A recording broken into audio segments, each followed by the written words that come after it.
Welcome back to the YouTube channel of Premier AADHAR IAS Academy. Today we are going to discuss the CGPSC Mains 2024 Paper-7 GS5 in English.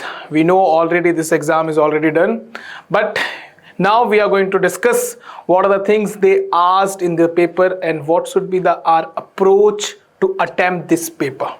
Okay, I hope this video is going to be helpful for you, more informative, and you will get the knowledge about that how to deal with this paper.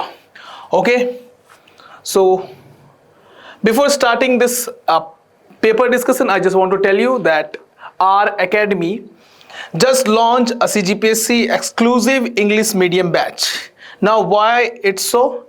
Because nowadays what you see in your surrounding, that's most of the coaching institutes, they are providing the CGPSC preparation in Hindi, and nothing wrong in that. Even we also provide the CGPSC preparation in Hindi, and I am again saying that nothing wrong in that.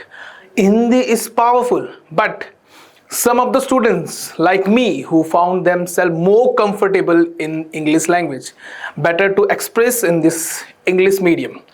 So for them, this batch is just launched, and trust me, when you write your exam in the language you found yourself comfortable, your conceptual clarity, expression, your marks and confidence, all the things will go up. For that reason we are launched this exclusive English medium batch. It is going to be a friendly batch for those students who want to give the exam in CGPSC in English medium, who want to learn the concept and want to practice answer writings and everything in English. For that you can contact in our number and you can reach out in this address. Okay, now without wasting any more time, let's start the paper discussion. As you know, the blueprint of the CGPSC examination, which held in the 3 stages. First one is the prelims exam, then mains, then interview. In the mains, we are having the several written exams in which there is one paper named as a Paper-7 General Studies 5, which consists of 3 parts. 3 parts. Part 1, which is talk about the welfare, development program and laws.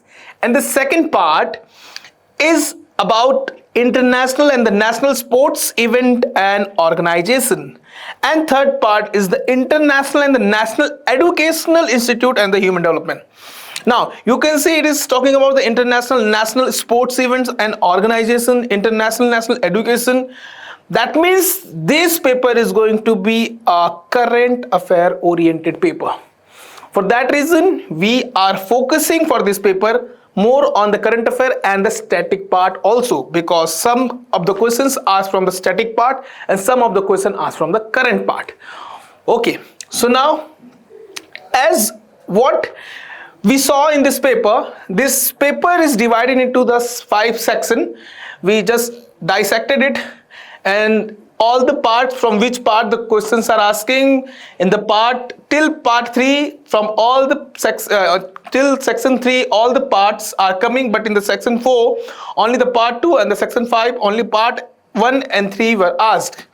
And here the number of the questions you can see, and what is the word limit. Importance of the word limit is the very necessary, because so many students what they think that if we are going to write more, so we'll get more extra mark. No, it is not like a graduational paper. It is just examination where you have to express yourself in the limited words. And here you can see the marks which are designated to the all section and all the questions: 2 marks, 4 marks, 8 marks, 10 marks and 50 marks. And in total this paper having the 46 questions and in total 200 marks, which is going to play a very important role in your merit list. Now we are going to jump into the paper. Now the section 1 word limit is 30 marks, 2 for each one. Now what is the part 1? Okay, coming from the part 1, what is the question? The first question says that what duties towards women are included in fundamental duties of the constitution. Now it is static portion. Laws. Okay, now answer, it is very clear because you already prepare yourself in the constitution. So it is easily to deal with this question. Constitution under the Article 51A Clause E enjoins every citizen to renounce practice derogatory to the dignity of women. This duty emphasizes respecting women, ensuring their honor, equality, and protection against the exploitation. That means respecting what? Women's. Now, second one, what are human rights? Now, some students or some aspirants, they confuse about the rights. Okay, we study about the rights, but there are the different type of rights: constitutional rights, fundamental rights, human rights, basic human rights. So it is asking about the human rights. So what is the human right? Human rights are the basic inherent right that every individual possesses by virtue of being human. Means if you are human, you are getting these rights.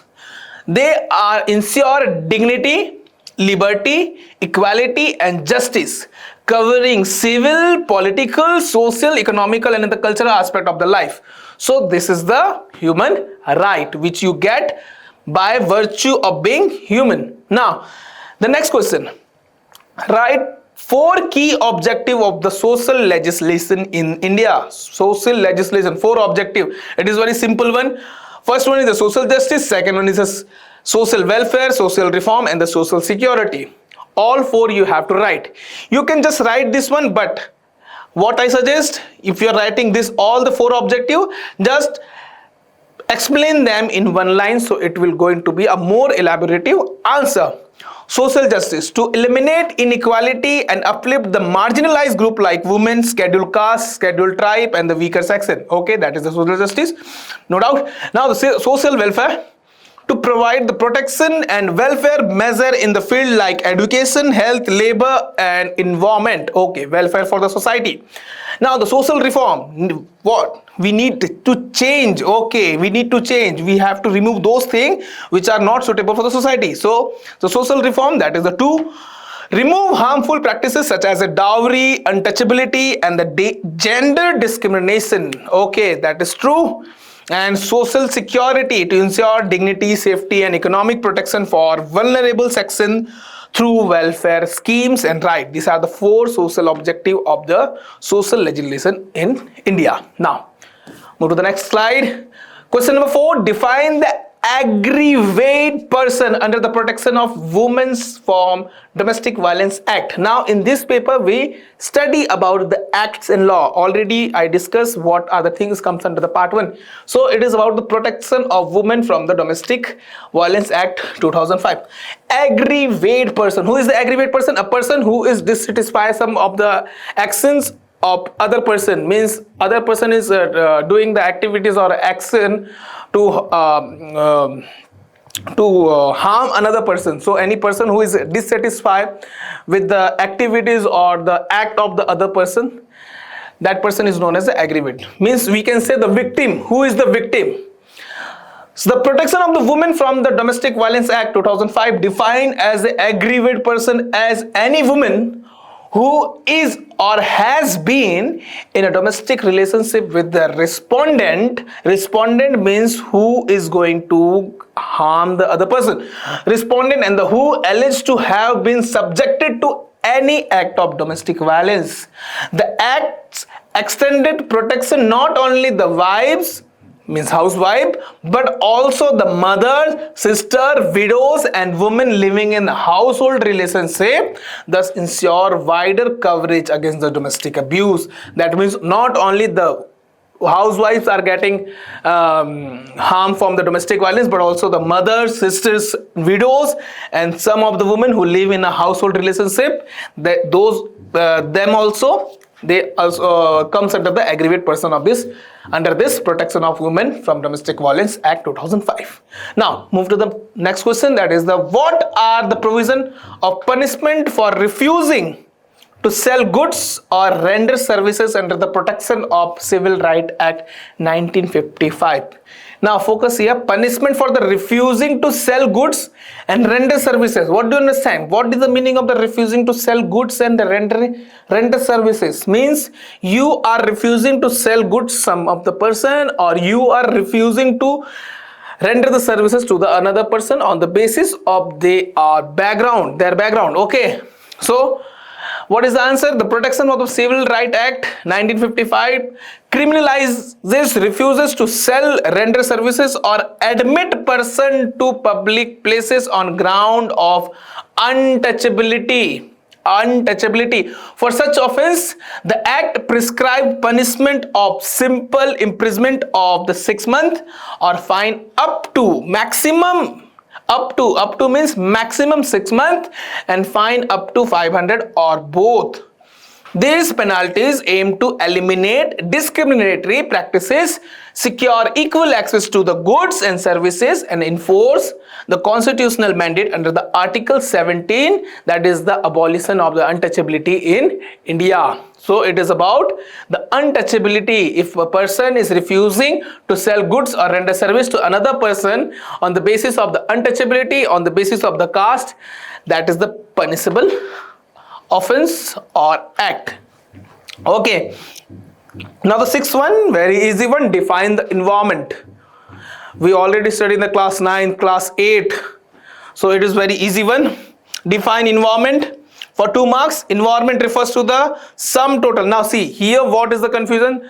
When we see the environment, we just think about that only the physical environment is there, like mountain, river, tree, plant, these all the things are the environment. No, there are the more things are there in the environments. Now what is that? Environment refers to the sum total of the all external condition. Natural, we only consider natural, but not only natural, physical as well as social and cultural also. These all things are comes under the environment surrounding the living organism, which influence their survival, development and interaction with each other and with nature. That is the environment. Okay, don't forget that not only the natural but physical, social and the cultural condition is also comes under the environment. Now, next question, 7th. Explain the institution under the Chhattisgarh Agricultural Cattle Preservation Act 2004. Institution, what are the institution comes under this Chhattisgarh Agriculture Cattle Preservation Act? Now those act, okay, we study act on the basis of the pan India, but also specifically what are the acts are there for the Chhattisgarh also. We put more focus on them because we are giving CGPSC, so we have to focus on Chhattisgarh also.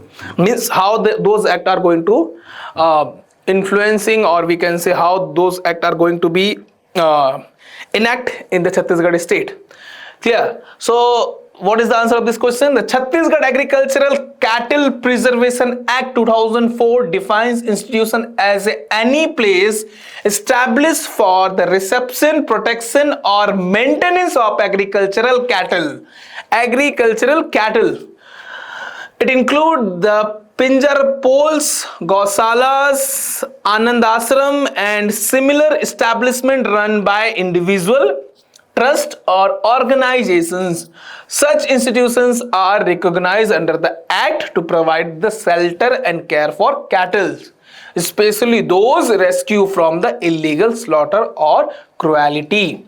Okay, cattle means cow, buffaloes, these all the things are comes under the cattle. Okay, now next one, write a short note on the Niyad Nellanar scheme. Okay, it was there in the current affair, so it become a current affair oriented question. What is the Niyad Nellanar scheme? Is a Chhattisgarh government initiative focused on providing the basic amenities and welfare benefit to the Naxal affected village in the state. Niyad Nellanar means Aapka Achha Gaon or your good village is the local Dandimi dialect spoken in the South Bastar. What is the answer? Niyad Nellanar scheme means providing the basic amenity and welfare for the Naxal affected villages. Okay, now come to the part 2. I already said part 2 the things comes under international, national sports event and organizations. Okay, now part 2, write a short note on Ranji Trophy, first class cricket. Most of the boys, they know about this Ranji Trophy. Now the Ranji Trophy started in the 1934, is India Premier First Class Cricket Championship, named after the cricketer Ranjit Singh Ji, organized by the BCCI. It features the state and regional team competing in the multi-day matches. It play a crucial role for the nurturing talent for the Indian national cricket team. Most of the new young player, they came from the Ranji Trophy. After the BCCI, they observe them how they are performing in the Ranji Trophy. After that, they pick them into the Indian national cricket team. Okay, now it was there in the news, so that's why they asked, because after the test with the, I guess, I'm forgetting the another nation, I guess Australia, after the losing that test, when we came back, our team came back, most of the senior players like Rohit Sharma and the Virat Kohli, they went and play in the Ranji. So it become a news headline. For that reason, they are asking this one. So we have to focus on that area also, that how this news is going to be asked in the paper. Okay, now how is the history of the badminton game associated with India? Now badminton, all we know, PV Sindhu, Saina Nehwal. Okay, so badminton game, so is there any connection with the India? Yeah, there is a connection in the India with the badminton, because badminton's history is closely linked with the India. The modern game evolved from the Pune, played British Army officer in Pune during present-day Pune during the 19th century. They later took it to the England, where it was formalized as the badminton. Thus, India is considered as a birthplace of sports modern form. Okay, it's already played by the British means in England, but when they came here, they developed this game, evolved this game, and which formed this traditional game into the modern form. So there is a link between the India and the badminton also. Now move to the next slide. The next question: name a university established by the SAARC nations, and write a short note. SAARC, we already know, it is a regional grouping of the South Asian countries. Okay, so now what is the name of that university? That is the South Asia University, established in 2010 by the SAARC nation. Is located in the New Delhi, India. It promotes the regional cooperation and integration through higher education and the research. Means through the education we are going to cooperate between these countries. South Asian University offers the postgraduate and doctoral programs in diverse fields, attracting students from the all SAARC member countries. It is not only for the India but also for all the SAARC countries, South Asian countries. Okay. Now the next question: what are the principles mentioned in the Article 2 of United Nations Charter?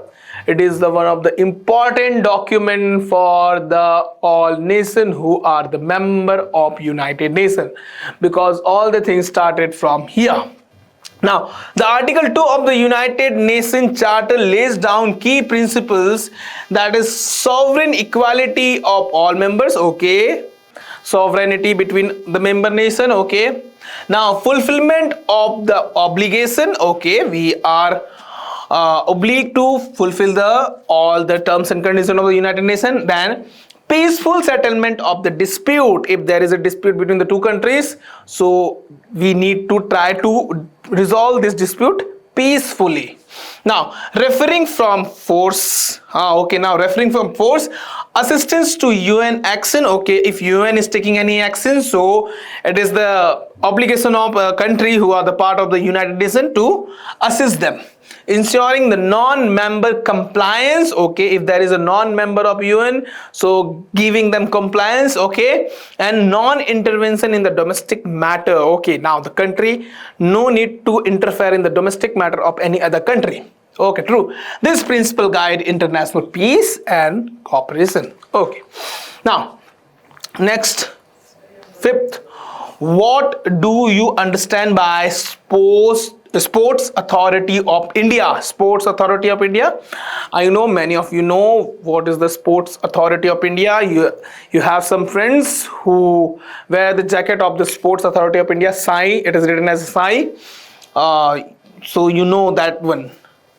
I guess the Sports Authority of India is the apex body of established in the 1984 under the Ministry of Youth Affairs and Sports to promote and develop sports in India.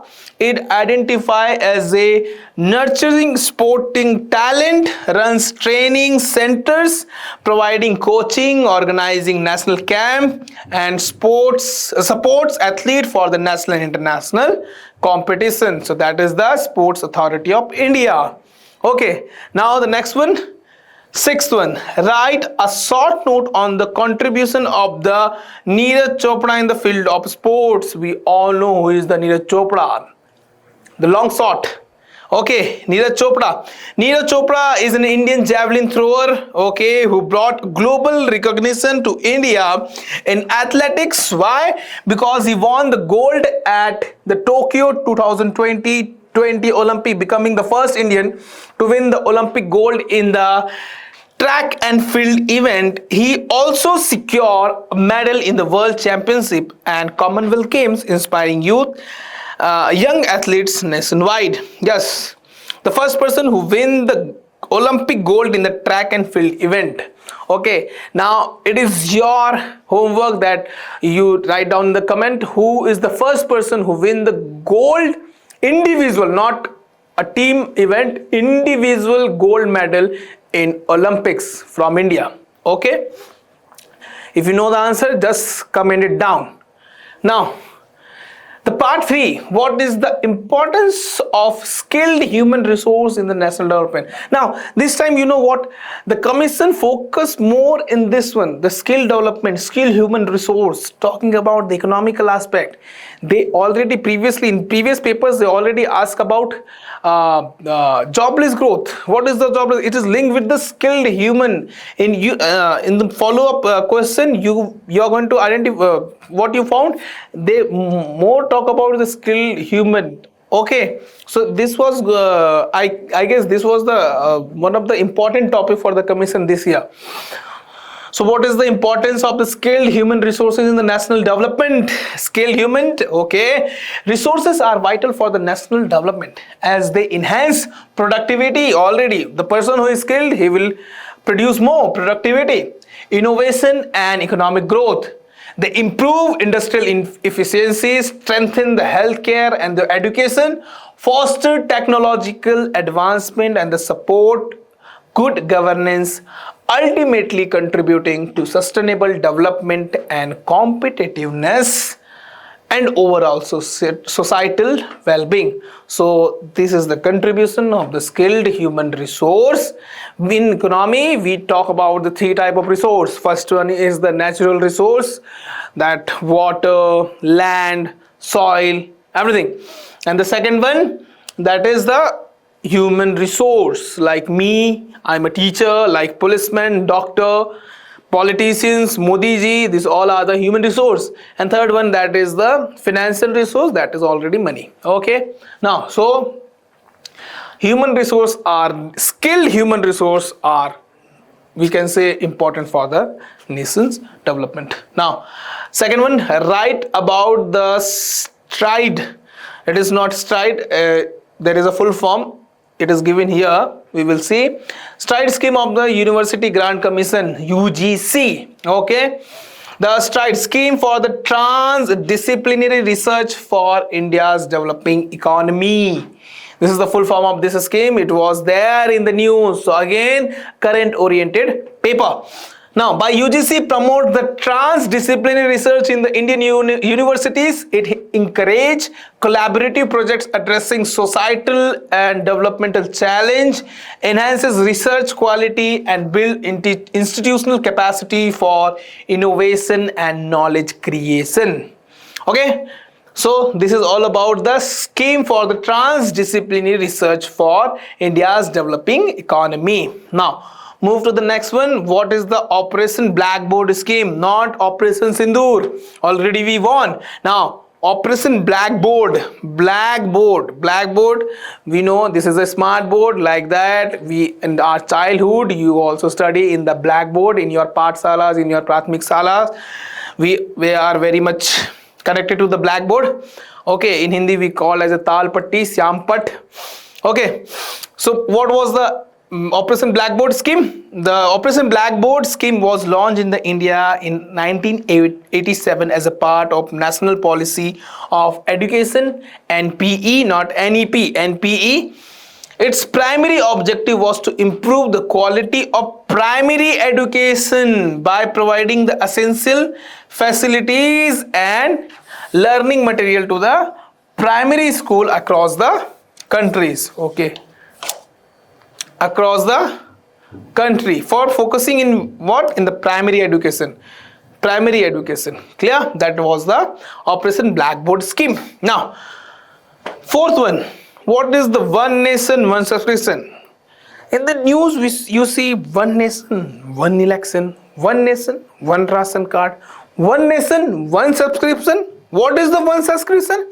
It is the subscription of the Netflix, Jio Hotstar, Sony Live, Amazon Prime. No, it is a subscription of other thing related to the education. Okay, don't be going to be happy because one nation one subscription, that is not for your entertainment. It is for one nation one subscription is the initiative proposed in India aiming to provide universal access to the scientific and the scholarly journals for all researchers and institutions across the country. The core idea is to negotiate a single nationwide license with the publisher, allowing access to a vast collection of the research literature at a significantly reduced cost compared to individual subscription. Now what? Now see, this is not that subscription what you're thinking about.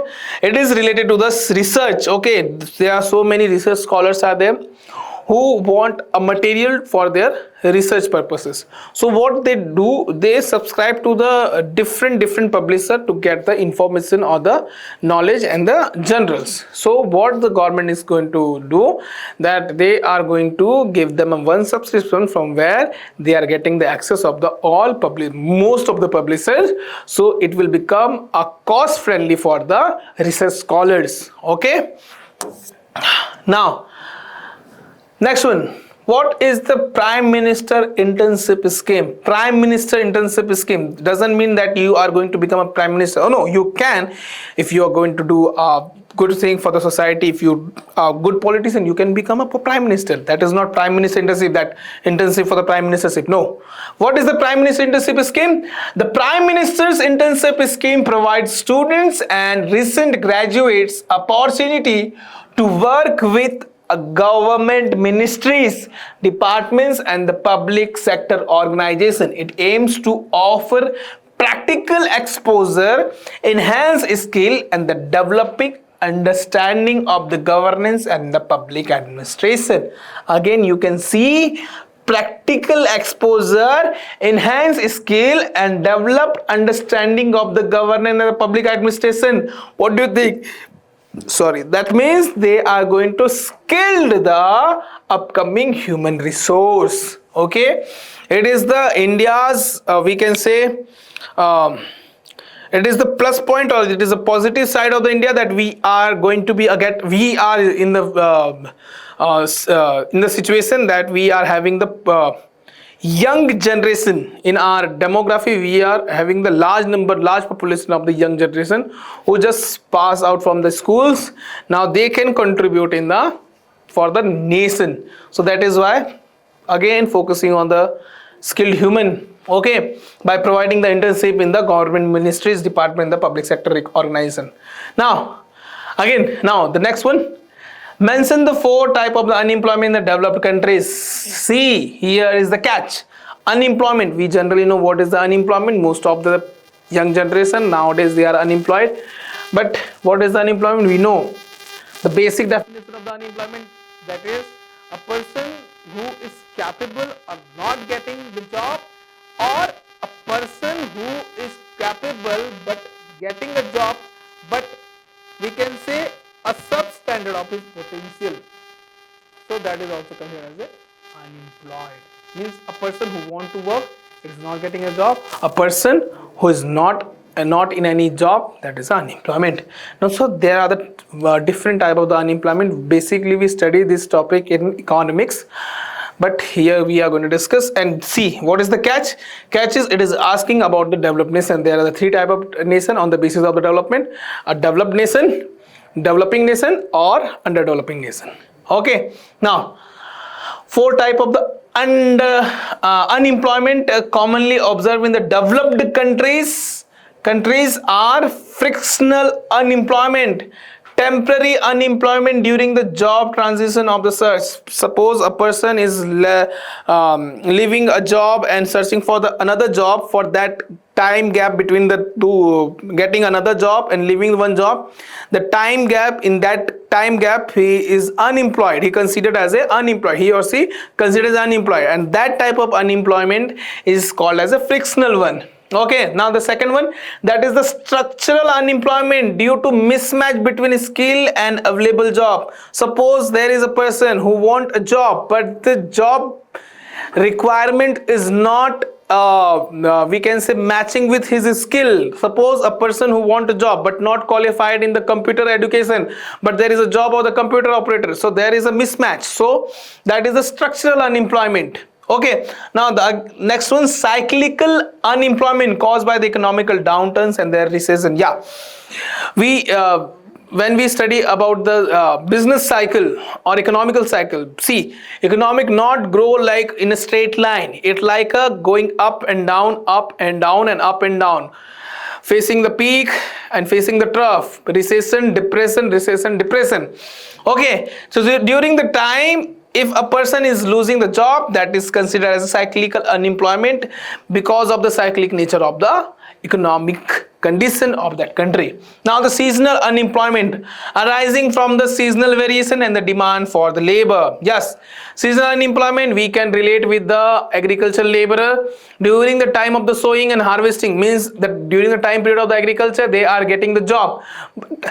But after the agricultural time period, they are unemployed. So those people who are getting the job in the particular season are considered as after that season they are not getting the job. Those people are considered as a seasonal unemployed. Okay, so this is about the sixth one. Now the seventh question, write about the NCF under the NEP. What is the NCF? And again NEP 2020. Sorry. The National Curriculum Framework under the National Educational Policy 2020 provide the guideline for the school education in India.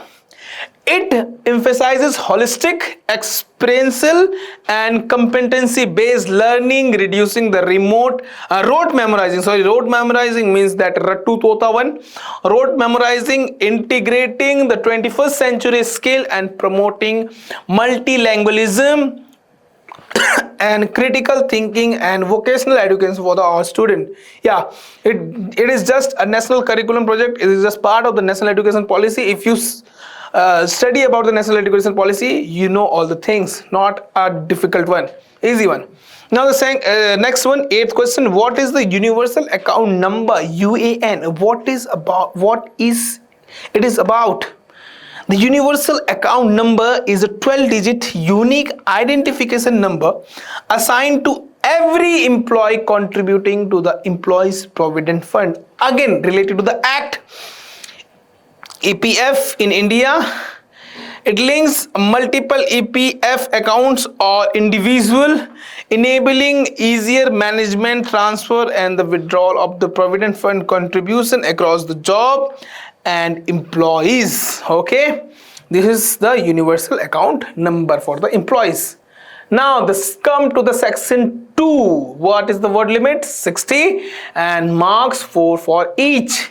Now from the part 1, describe the right of victims under the Scheduled Caste and the Scheduled Tribe Prevention of Atrocity Act 1989. Describe the right of victim under the Scheduled Caste and Scheduled Tribe Prevention of the Atrocity Act 1989. Yeah, STSC in general terms, you heard this act as a STSC Act.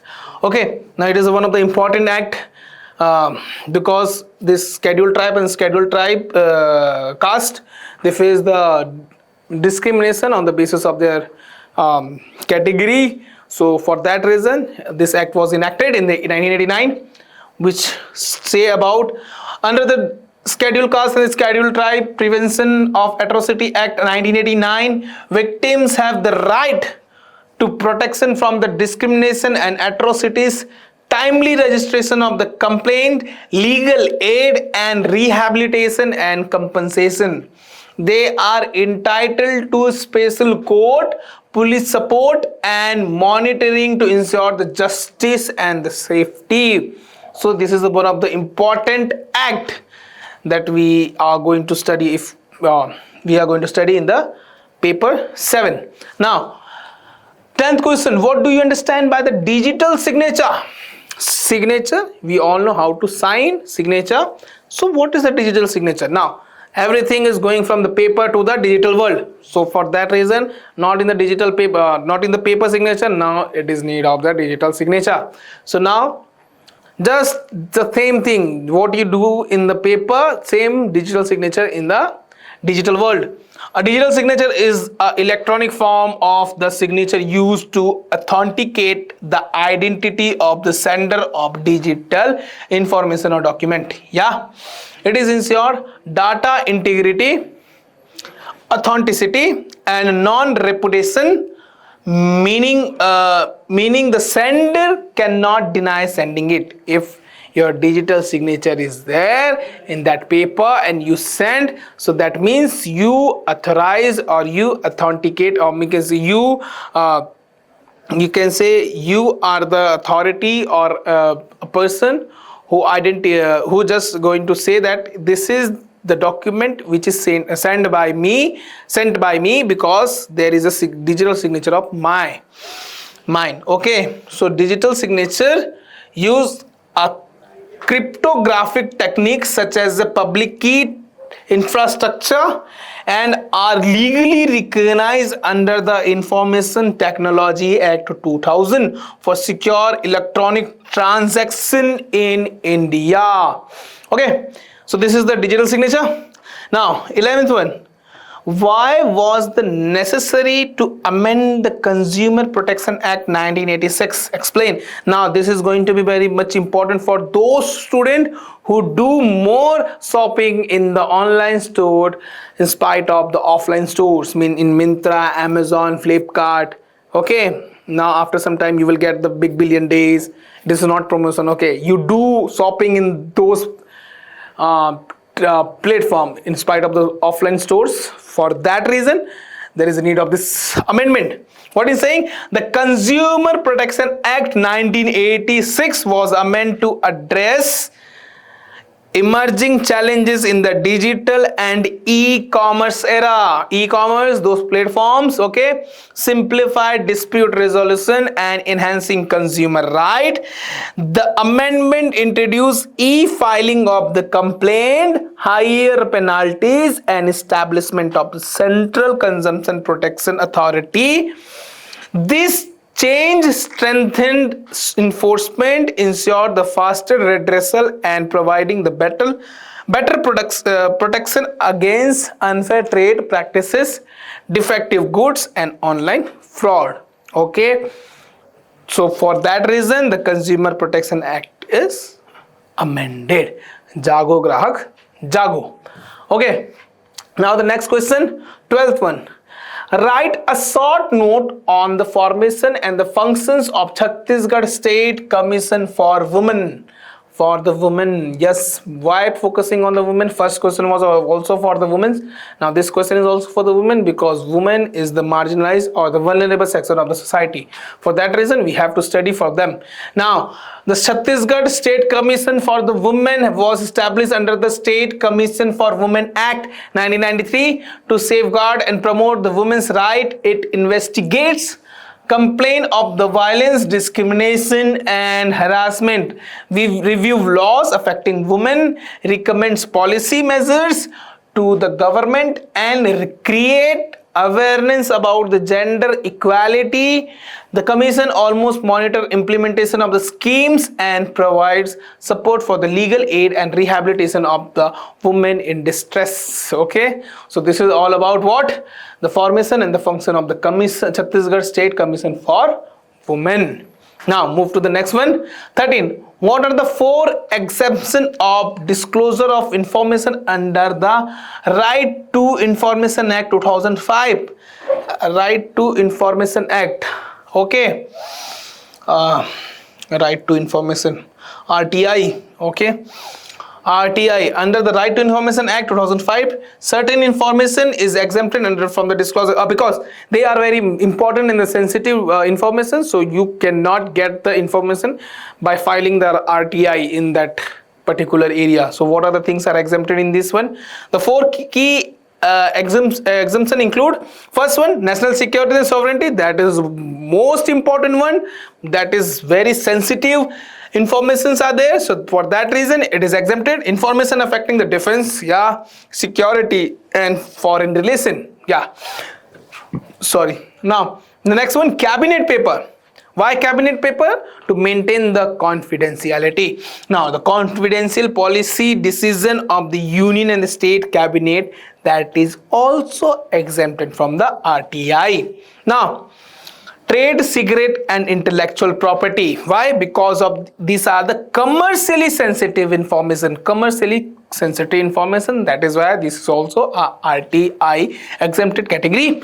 Now another last one, that is the personal privacy. Details that would invade personal privacy without public interest. Yes, suppose any person is living in the personal life, you cannot file a RTI to getting know what are the things having in their life. That is not for the public interest, that is not needed for the society. Okay, but there are some people who want to know about what are things going to be in their personal life. You know, the colony ki aunties, they are very much eager to know what are the things are getting at, but legally you can't get into their in their private zone. Okay, that will invade, there is a no want to be invade in their personal privacy of any person. Okay, now so these are the 4 categories which are exempted from the disclosure of the information under the Right to Information Act 2005. Now part 2, again sports and international organizations. Now write a short note on Semicon India 2024 and the International Technology Security and Innovation Fund. This is the 2 things are there in this question, again coming from the current affair, which make this paper again more current affair oriented. Now Semicon India 2024 was landmark event held in the September 11 to 13 2024 at the India Expo Mart, Greater Noida. The conference featured exhibition, panel discussion and networking opportunities focusing on India's growing role in the global semiconductor supply chain. Recently what we achieved that also, the semiconductor production. Now the next part of this question, International Technology Security and Innovation Fund, ITSI. It is a fund is a US initiative established under the CHIPS Act of the 2022. The fund with a budget of the $500 million over 5 years, aiming to strengthen and diversify the global semiconductor supply chain and the telecommunication network. Semiconductor is one of the important things in nowadays, because with the help of them we are making the modern gadgets. Okay, now 8th question, what is the history of Kabaddi in India? Kabaddi is the traditional, all we know Kabaddi.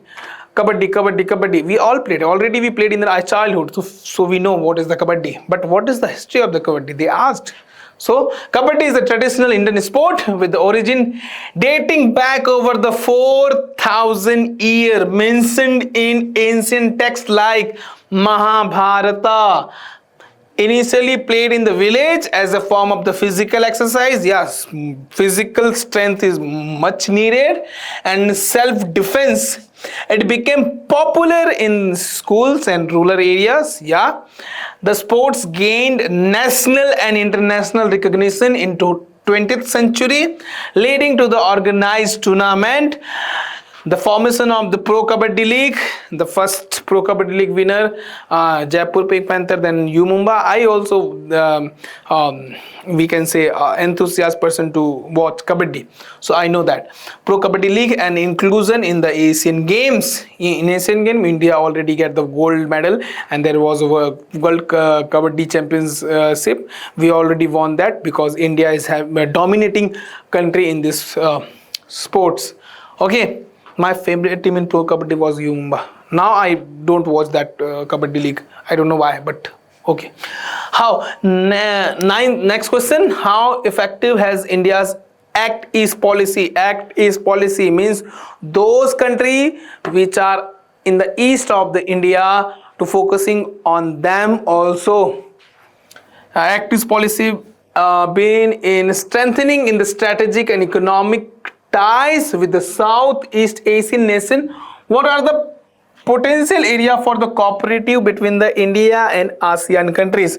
ASEAN countries is the regional grouping of the Southeast Asian countries. Okay, Myanmar, Thailand, Laos, Vietnam, Singapore, Indonesia, Brunei. Okay, this is a regional grouping of those countries. Okay, so now India's Act East policy has strengthened strategic and economic ties with the Southeast Asia through the enhanced trade, defense collaboration and the connectivity project like IMT, GT and Mekong India initiative. It promotes cultural and the people to people exchange. Potential area for the cooperation including the digital economy, renewable energy, infrastructure development, maritime security, that is important, skill development, tourism and the regional trade, fostering mutual growth and stable Indo-Pacific region for both for the ASEAN countries and India. Okay, international news, international thing. Part 3 of this section. Write the full form of the AADHAR ID and the objectives. Those aspirants or those students who are already in the job in the teaching field, they know about what is the meaning of the AADHAR ID. It was a very much hectic for them because suddenly all the things happen and you have to fill the all information of the students. I was also there in the school, so I know. I was teaching in a school, so I know what is the AADHAR ID. It is like a DigiLocker. You know DigiLocker, where you save your all the digital information, means your documents and all the things like that. For the student, this AADHAR ID was made. AADHAR ID stands for the automated permanent academic account registry. Okay, this is the full form. It can be asked in your prelims, so please remember this one. It is the unique lifelong digital ID for the student under the new educational policy 2020, consolidating all academic records, degrees, award and the scholarship. What is the objective of this? Maintain a unified academic record. Okay, enabling smooth student mobility between the institutions. Okay, integrate with the academic bank of the credit for flexible learning. Okay. Now the last one, ensuring the data security, transparency and authenticity of the academic record. For that reason, the automated permanent academic account registry, AADHAR ID, was formed. Okay, clear? Now the next question, write a short note on the national scheme for industrial training institution upgradation. Again, industrial training institution for the skill development. It is very obvious one. I again say the commission is more focusing on the human resource development. Okay, upgradation. The national scheme for the industrial training institution ITI upgradation aims to modernize and strengthen ITIs across India. It focuses on infrastructure improvement, faculty training, industry-linked curriculum, and modern equipment provision. The scheme enhances skill development, employability and industry readiness of students, supporting the government's Skill India mission, and promoting youth participation in the technical and the vocational education. So this is about the upgradation of the ITIs. Now, 11th one, write the 3 stage of the universalization of the primary education given by the Kothari Commission. What was the 3 stage? The Kothari Commission 1964, formed in the 1964, 66, it was constituted in this year, proposed 3 stage on the universalization of the primary education UPE in India. Primary education focusing on what? Primary education, not higher, not secondary, primary education. What are the 3 stages? Now see, stage 1, it is between 1968 to 70. What was the motive? To achieve the minimum primary education for all children aged from 6 to 11 year old. Okay, this was the first stage. Now what is the second stage? After achieving the primary education for these children, what is the next stage?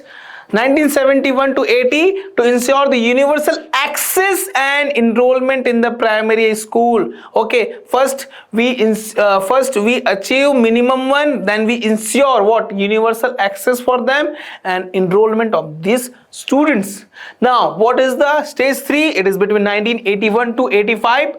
Attain universal retention. Okay, you enroll them but you have to retain them, and completion of primary education, reducing the dropout rates and ensuring quality learning for all children. These were the 3 stages suggested by the Kothari Commission in 1964 to 66. Now 12th one, write about impact of the objective of Unnat Bharat Abhiyan, UBA.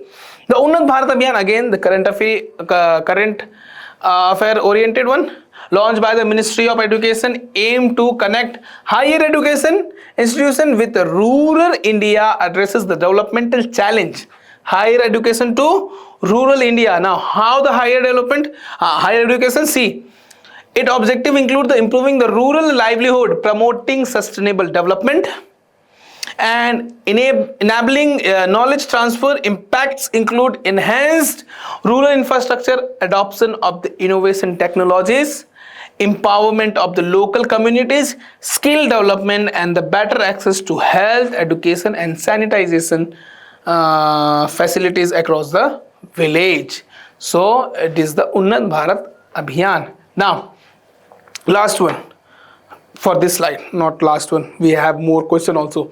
Okay, 13th one, write about the Pandit Sundarlal Sarma Central University of the Vocational Educational, PSSCIVE. PSSCIVE was established in the 1993 by the Ministry of Education, Government of India, and the function as a constituent unit of the National Council of the Educational Research and the Training, NCERT.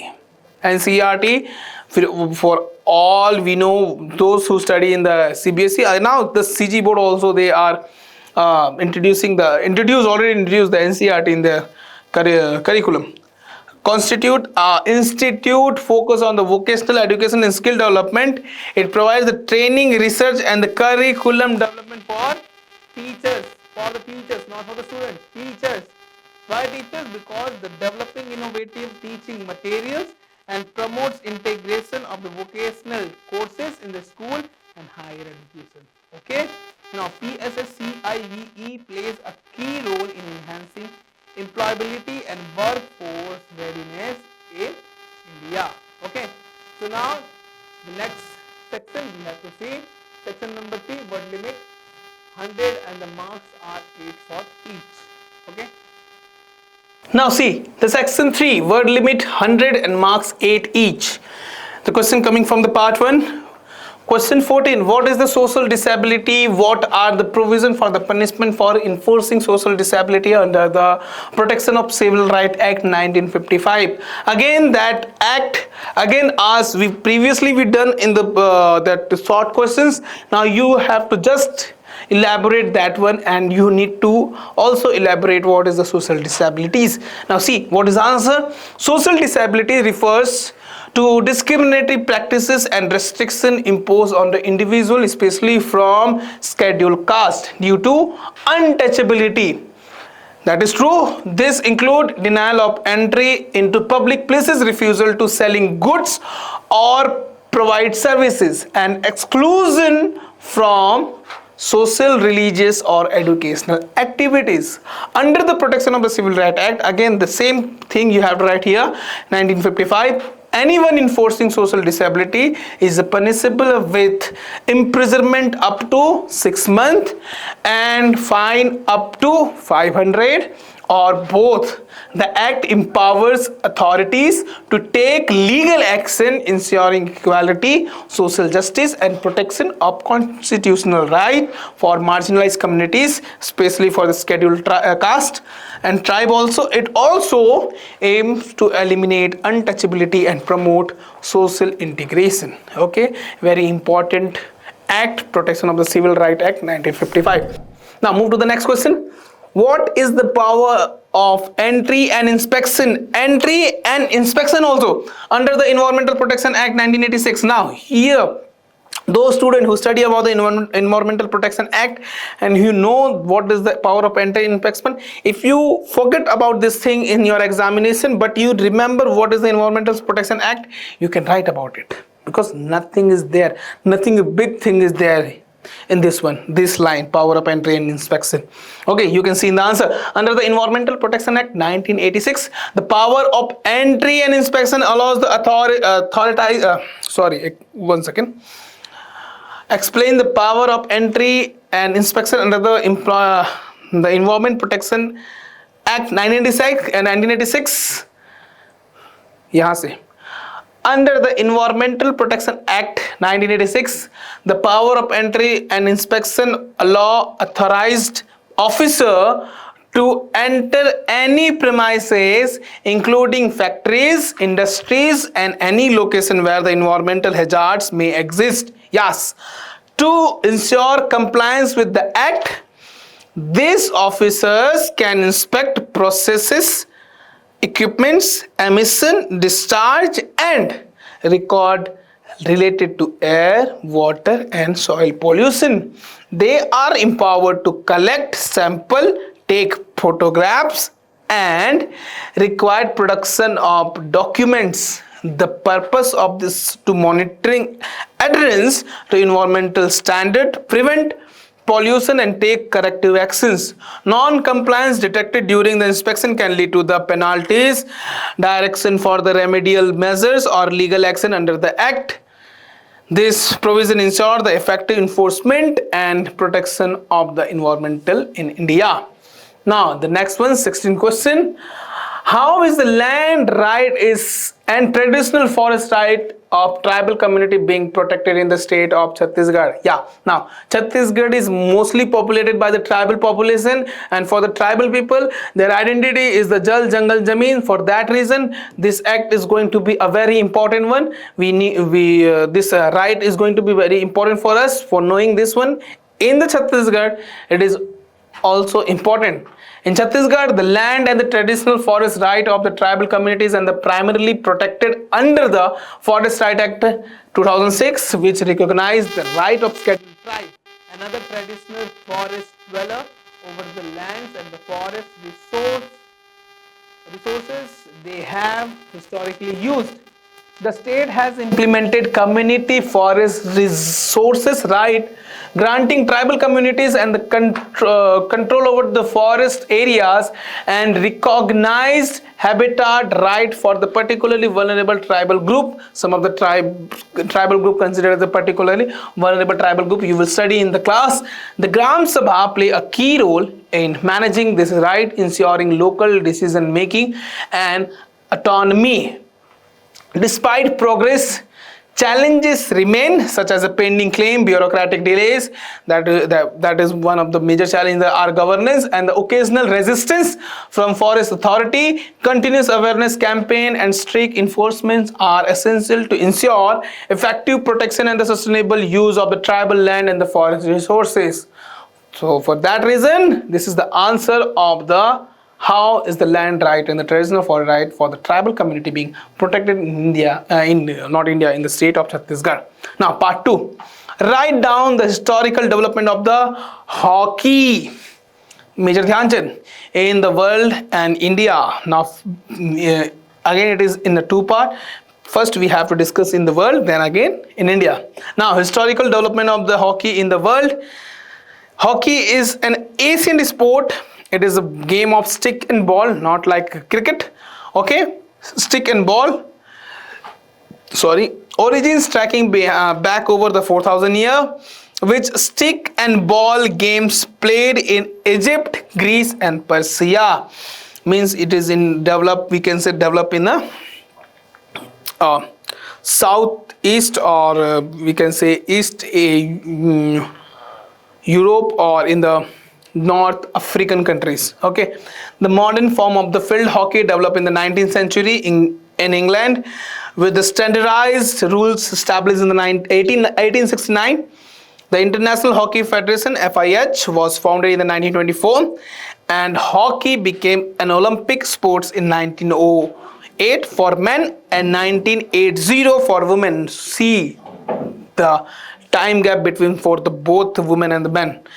Today is the played professionally across the Europe, Asia, and Oceania. Oceania means those countries who are surrounded near to the Australia. Okay, those island nation also, New Zealand. This all comes under the Oceania. Now, historical development of hockey in India. Hockey was introduced in India to India by the Britishers. Obviously, in 19th century, India quickly became a dominant force in the international hockey, winning a first Olympic gold in 1928 and 11 Olympic medal in total, including 8 gold. Legendary player like Major Dhyan Chand contributed to India's global hockey supremacy. Hockey is deeply embedded in India's sport culture, with continued effort to revive its prominence through the leagues like the Hockey India League and the Grassroots Development Program. You can see the movie Gold of the Akshay Kumar, where they you can see the struggle of the Indian team after the independence to get in the games, in Olympic games from India. Okay, there, so you can watch that movie when you're getting free time. Okay, now what are the existing challenges in India-Bangladesh relationship? Suggest solution challenges in the Indian-Bangladesh relationship. Now again, why between the India and Bangladesh? Because recently what we saw, Bangladesh, they overthrow their democratically elected government of Sheikh Hasina, and now there is we can say there is a government, temporary government is there. So what we see, the instability of Bangladesh, so it again become a threat for us, because there was a friendly relation with the Bangladesh. Now the government is there who is ruling the Bangladesh is anti-India, having an anti-India sentiment. So that for that reason, the India-Bangladesh relationship again become a tense. So for that reason, we need to understand what are the challenges there between India's and Bangladesh relation. Border issue, yeah, first one, the dispute over the enclaves and river boundaries, though mostly resolved in 2015, I guess Prime Minister Narendra Modi and Prime Minister Sheikh Hasina both resolved. They exchanged the enclaves in 2015 through mostly resolved. Occasional local tension persist. Now why? Because local are facing the problem, because the second reason, that is the illegal migration concerning over the cross-border movement affecting the demographic and the security. Now why it has become the security concern? Because they are not Indian, they are Bangladeshis, and they can cross the border because there is no particular, there is no we can say a full-fledged fencing over the boundaries, because they are the so natural things are there, like river, wetland sites. For that reason, it become very difficult to surveillance over there. BSF also found it difficult to surveillance over that area. For that reason, they are doing the illegal migration. And now, what is the another thing? If you see historically, the Bangladesh was a part of the India. That is the fact. And the ethnicity of the Bangladeshis and the West Bengal people, Assam people, is the same. If a Bangladeshi person is coming into India, suppose in the West Bengal or Assam, they are speaking the same local language, same local dialect, same Bengali. So how you going to identify differentiate between them? Because they look alike, because ethnicity is the same. So it become a security concern for us. Now the next one, water sharing. Two of the major rivers, they go into the Bangladesh. First there is a branch or distributary of the Ganga river in after the Farakka barrage and the Brahmaputra river. So over there, water sharing, conflict over the sharing of the water of the river like Tista. Yeah, Tista. It is also a concern. Trade imbalance, unequal trade and non-tariff barriers affecting the economic cooperatives. That is true. Terrorism and security, cross-border smuggling and insurgent movements pose security concern. Again, I am saying what? Illegal migration. By using this one, the terrorists and the smugglers, they used to smuggle the things from Bangladesh to India and India to Bangladesh, and they easily move between these two countries. Now, what is the suggested solution? Strengthen bilateral dialogues and the river water agreement. Yes, for the water sharing. Enhance the border management and the surveillance technology. Yes, for protecting what? Terrorism, security and illegal migration. Fostering, promote the trade facilitation and the joint economic project for resolving the trade imbalance, and fostering cultural and people to people exchange to build trust, to remove what? The local tensions, and collaborative and counter terrorism and intelligence sharing to curb the terrorism. These steps can ensure stable, cooperative and mutually beneficial relation between the two nations, India and Bangladesh. Now, the question number 14, part 3, question number 14. Despite of the significant effort toward the skill development, again the skill development, you can see how the commission is very much obsessed with the skill development. Skill development in India, the skilled human resource and its employability remains a major challenge. Elaborate. Everything related to the jobless growth, employability, skill development, these all topics are interlinked. So see what is the answer. Despite various initiatives like Skill India Mission, Pradhan Mantri Kausal Vikas Yojana and National Skill Development Corporation, India faces challenge in the creating a skilled and employable workforce. The major issue include a mismatch between industry requirement and the training program, poor quality of vocational training and inadequate infrastructure in skill development centers. Additionally, low participation of women and the marginalized group, limited exposure to the modern technology and lack of soft skill hinder employability. While India produces a large number of the graduate, only a fraction meet industry-ready standard. Strengthening curriculum alignment, industry collaboration, digital learning and continuous skill upgradation is essential to enhance employability and economic growth. Now, this is one of the major challenges right now India is facing, because it is a two-way problem. First one, the requirement, and another one is the production. Production means here you can see our education system is lacking behind what we need right now, because the education sector, or what we say, our education policy, they only they only give the piece of paper in the name of you pass this exam, take your mark sheet. We focus more on number but not in the practical application of those learning. So that is why somewhere we are lagging behind for we can say converting those learners into active producers. That is why the skill development in India in human resource employability remains a major challenge. That is true. Now move to the next question, question number 15. What is National Mission for Mentoring under the NCTE? National Mission for Mentoring. See the answer.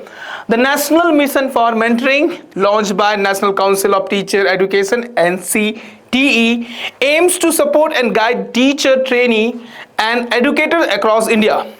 Its primarily objective is to create a structured mentorship ecosystem where experienced Experienced teacher and professional provide guidance, knowledge sharing, and career support to novice teacher. Novice means new teacher. National Mission for Mentoring focuses on improving teaching quality, professional development, and pedagogical skill, ensuring effective classroom practice.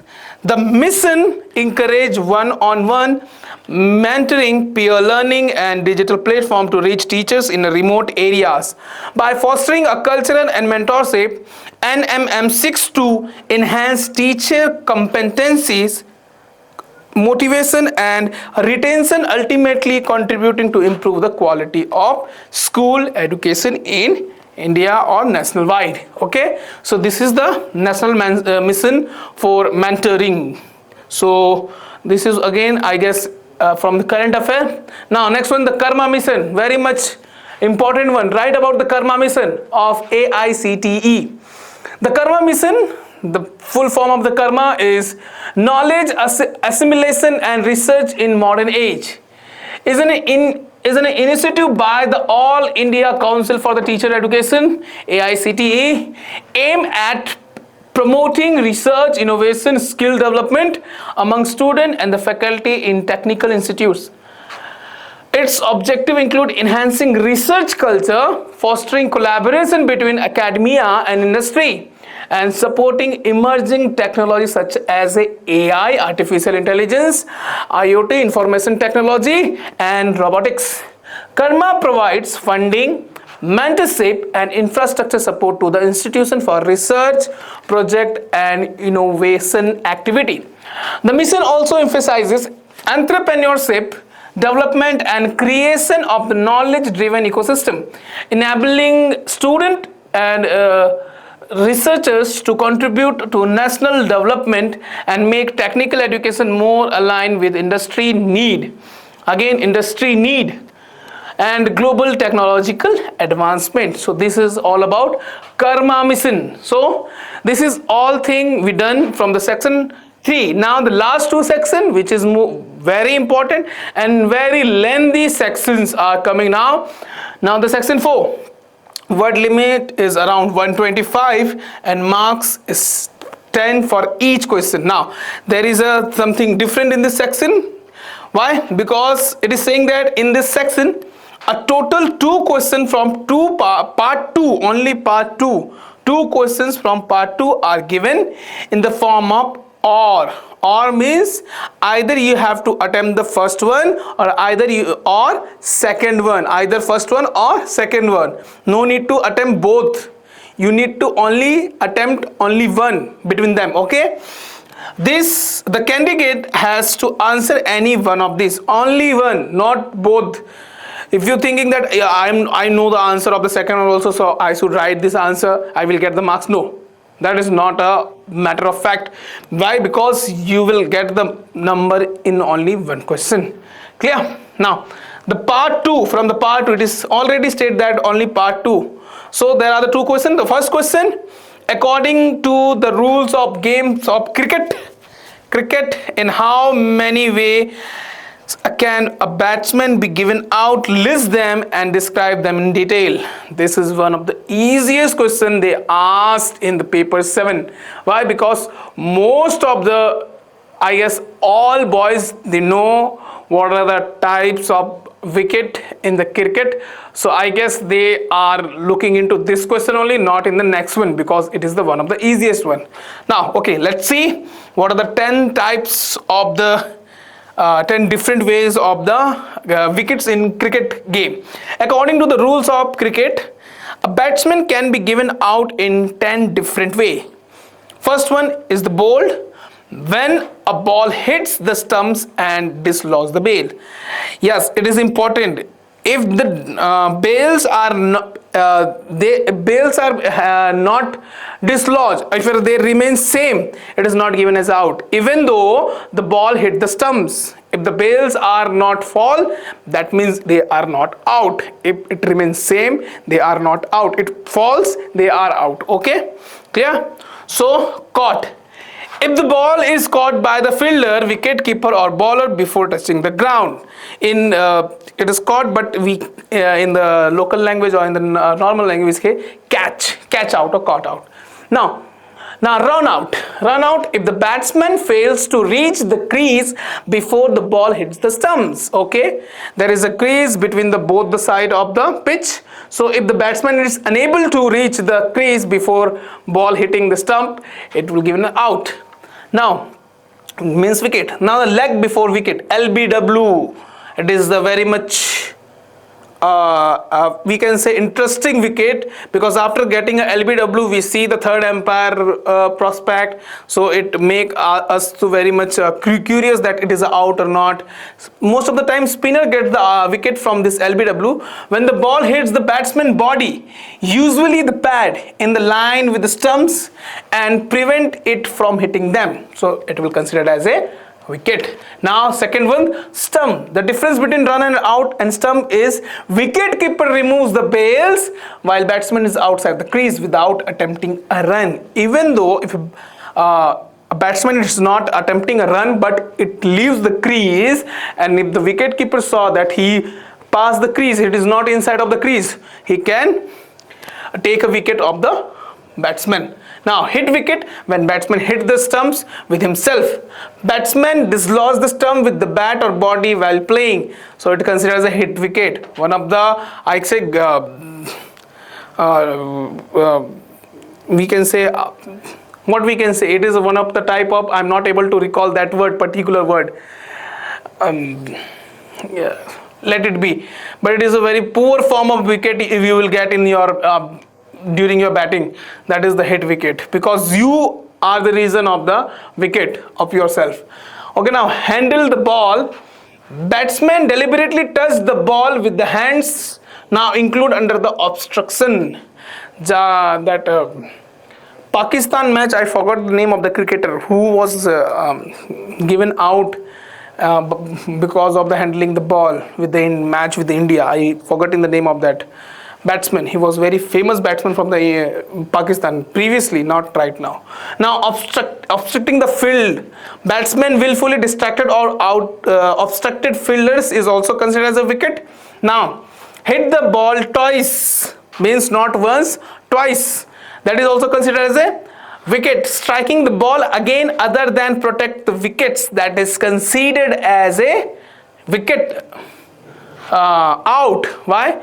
Because you are allowed to hit the ball at once only, not twice. Now you will take the ball in the up air, then you hit. That is not considered as a your stroke. It is considered as a out or wicket.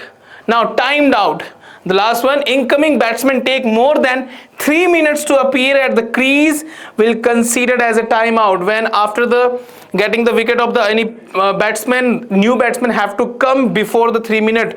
If he will take more time, he will consider as a out.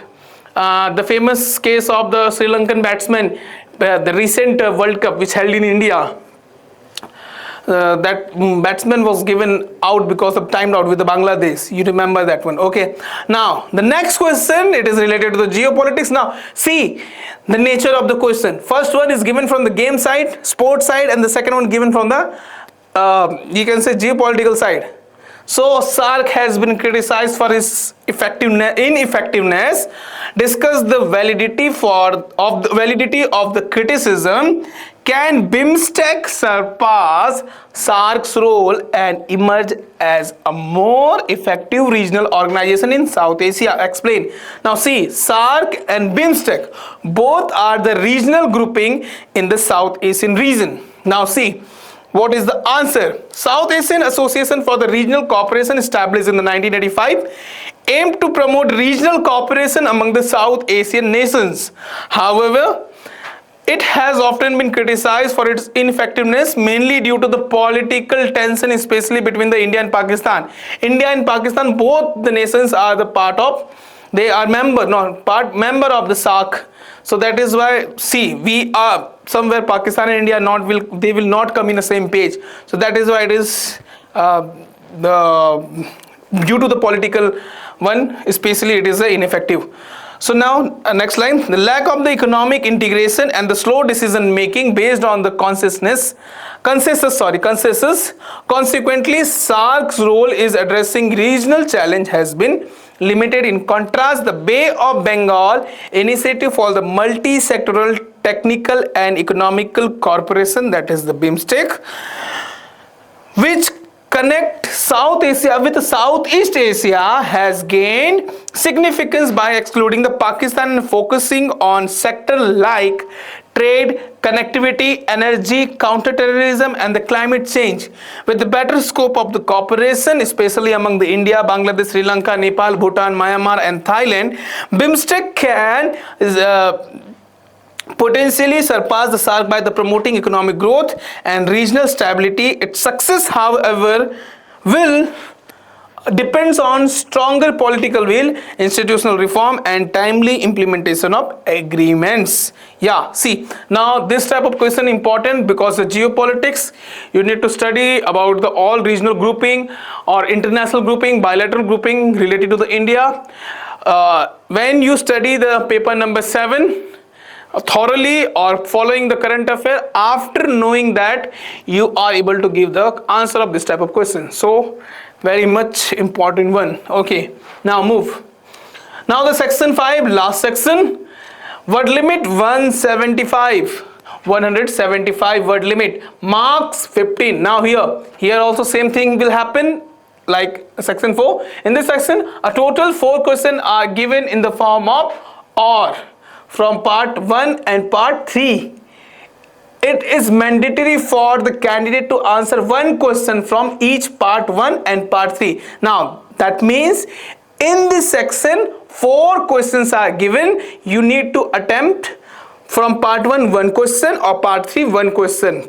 See, 2 questions coming from the part 1 and 2 questions coming from the part 3. You need to attempt one question from each part. Okay, now let's see what are the questions they asked in the part 1 and the part 3.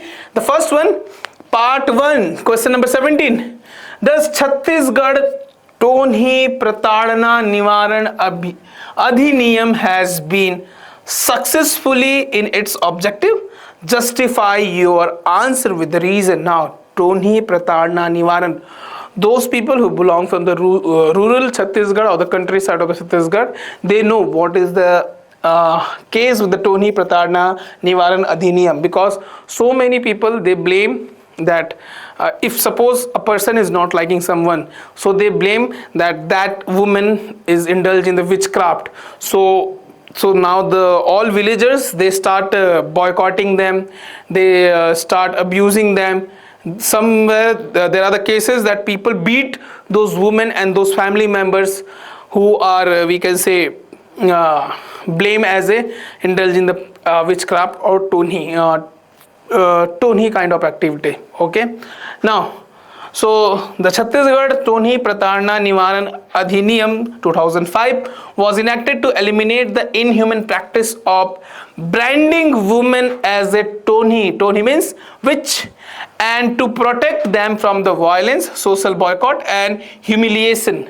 The act criminalized accusation of the witchcraft, provides for punishment of offenders and ensure rehabilitation and protection of victim. In terms of objective, the law, I guess you are able to understand with the introduction.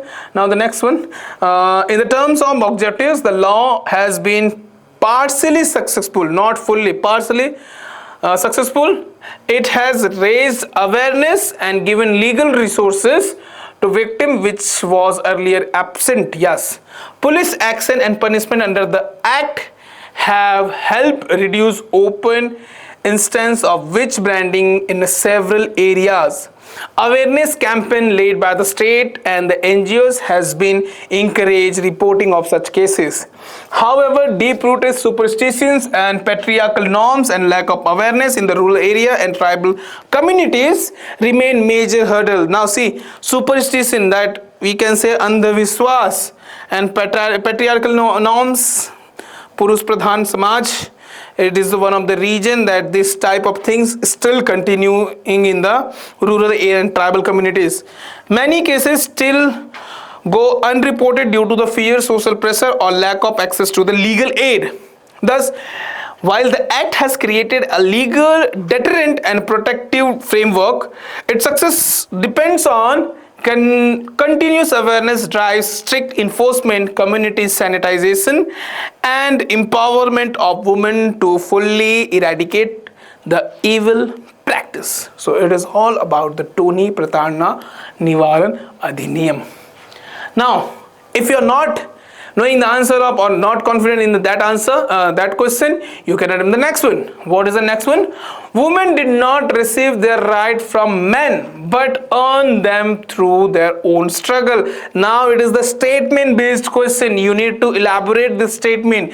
Now for this type of question, you need to having the awareness related to the historical background, societal, political, all the things. Then after that you can give the answer of this type of statement question. In the light of this statement, elucidate the background of the constitutional right. Now see what is the answer.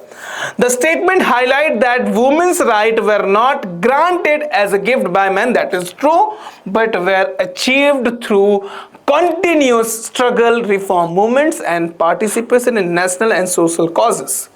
In India, the background of the constitutional right for women can be traced back multiple struggles. During the freedom movement, women actively participated in the protest, political campaign, and social reform, which highlighted their demand for equality. Leaders like Sarojini Naidu, Annie Besant, Aruna Asaf Ali, and Kasturba Gandhi emphasizes women's role in shaping a just society. Simultaneously, reformers such as Raja Ram Mohan Roy, Ishwar Chand Vidyasagar, and Jyoti Rao Phule opposed the practice like sati, child marriage, and promoted women education. Yeah, that is true. It is the factual thing. Now, the Constituent Assembly, influenced by the global women's movement and India's own reform struggles, enshrine equality, justice, and non-discrimination in the Constitution. Article 14, 15, and 16 guarantee equality before law and prohibit gender-based discrimination, while Article 39 and 42 ensure social and economical justice for women. Thus, women's constitutional rights are the result of the long historical struggle, reform movement, and active political participation, reflecting their agency rather than benevolence from men. Okay, this is the answer of this question. Now, move to the next one. Part 3. Now, here also two questions they ask. What is the first one? Explain the role of the Polytechnic and the Industrial Training Institution in the human resource. Again, the human resource. You can underline this one, human resource, as a major theme asked in the paper 7. Development in India. Polytechnics and the Industrial Training Institution ITIs plays a crucial role in human resource development. HRD, by equipping individuals with the practical skill and technical knowledge essential for industrial and economic growth. Polytechnic offers diploma level technical education in the fields like engineering, computer application, and applied science. They focus on producing middle level technician who can support engineers and managers in industries. By providing affordable and job-oriented education, polytechnics bridge the gap between the formal education and the employment opportunity. That is true.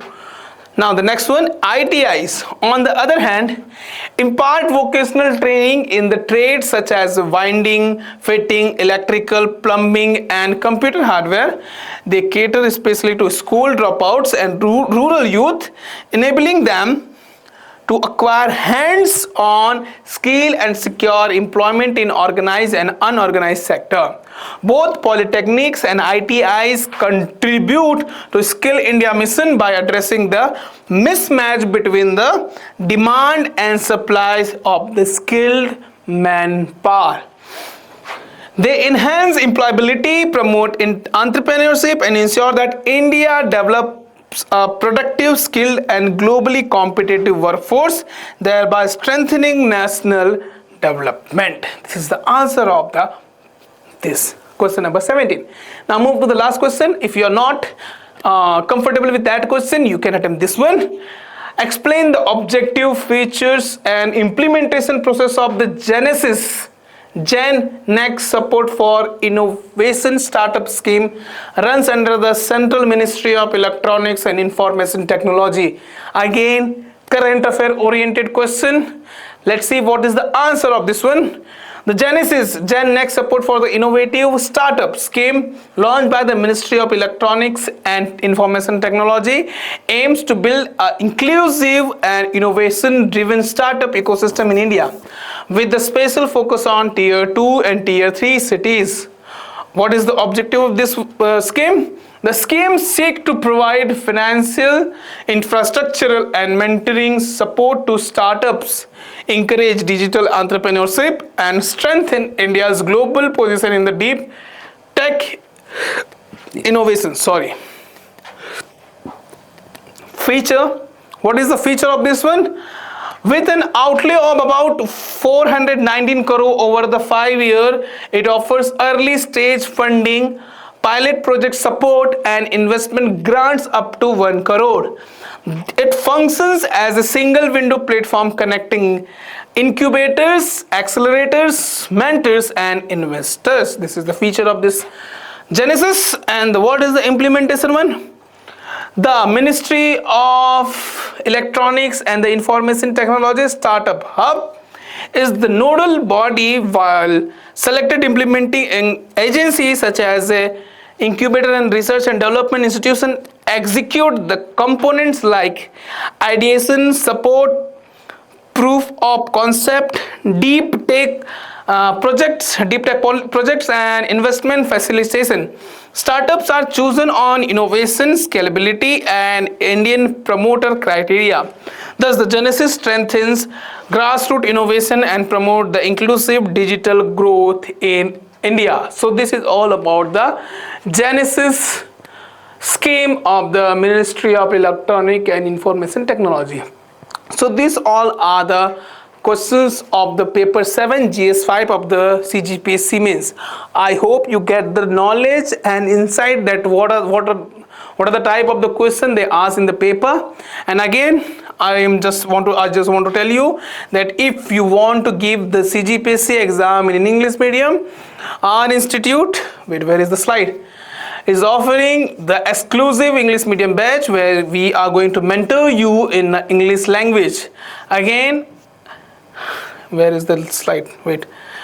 You can contact this number in these numbers, or you can reach out in this address. Okay, if you are comfortable with the English, if you are facing the problem to give an exam in English, you can reach out here. You can take admission in this batch, and there is a 100% surety that you will get a better conceptual expression of yours in English medium in this batch. Okay, clear? So I hope you get the knowledge, and thank you. God bless you all. Dear viewers, अपने exam की तैयारी को और बेहतर करने के लिए हमारे चैनल को लाइक, शेयर और सब्सक्राइब करना न भूलें।